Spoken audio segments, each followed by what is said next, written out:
Welcome to the Rim Break Rodeo. We hope this video helps. You start by working confidently. Turn the ignition off and open the trunk so you can reach the taillight assembly. Put on gloves to protect the bulb and your hands, and grab a Phillips, a flat pry tool, and a 10 mm socket.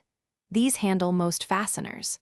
Once done, remove any trunk lining or carpet panels by unclipping or unscrewing a few fasteners and expose the taillight housing. This is where you begin the actual light replacement process. You now focus on the middle work. Unfasten the housing screws and gently pull the lens assembly outward, careful not to stress the wiring. Reach the bulb socket and twist it counterclockwise to release. Pull the old bulb straight out to avoid damage.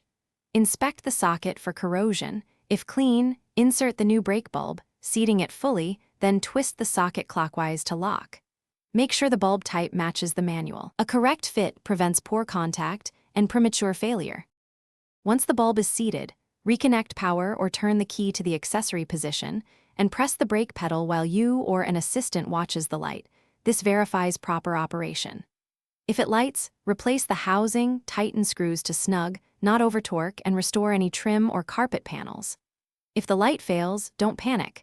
Check the brake light fuse, inspect socket contacts for corrosion, and test the wiring harness with a multimeter. Those 3 checks solve. Thanks for watching. Consider subscribing if we helped you.